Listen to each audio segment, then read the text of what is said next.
कि गैस बहुत ज़्यादा बन रही है और गैस को ठीक होना चाहिए। और गैस के बनने की बहुत सारी वजूहत हैं और बहुत सारी ऐसी गलत चीज़ें हैं जो लोग खाते हैं आजकल, जो हर डॉक्टर हकीम भी लोगों को बताई जा रहा है। देसी इलाज करने वाले भी वही चीज़ें बताई जा रही हैं जिससे गैस होनी है। अब मुझे ये बताएं, घर का खाना खाते हैं? हाँ जी। सुबह नाश्ते में क्या खाते हैं? सुबह नाश्ते में दही वगैरह। दही खाएंगे तो गैस तो होनी है।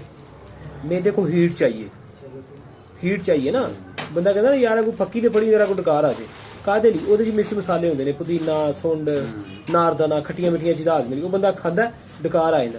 ਤੇ ਦਹੀਂ ਦੇ ਵਿੱਚ ਹੁਣ ਜਾਂ ਤੇ ਸੁਰਖ ਮਿਰਚ ਪਾਓ ਜ਼ਿਆਦਾ, ਸੁਰਖ ਮਿਰਚ ਤੇ ਨਮਕ ਪਾ ਕੇ ਤੇ ਫਿਰ ਦਹੀਂ ਖਾਓ ਤਾਂ ਕਿ ਅੰਦਰ ਥੋੜੀ ਹੀਟ ਵੀ ਜਾਏ। ਫਿਰ ਦਹੀਂ ਹਜ਼ਮ ਹੋਏ, ਰੋਟੀ ਹਜ਼ਮ ਹੋਏ।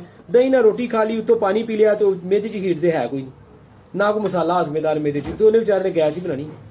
मेदे च अग लगी रहेगी, हर शा ठीक रहेगी। अग लगी तो मुराद की हरारत रहेगी, मेदा हीटअप रहेगा, वो हर लकड़ पत्थर जी चीज़ जाएगी वो हजम हो जाएगी। हरारत जो मेदे की खत्म होगी, मेदा काम करना छड़ गया, बस कहानी खत्म। मैदा खराक नहीं हजम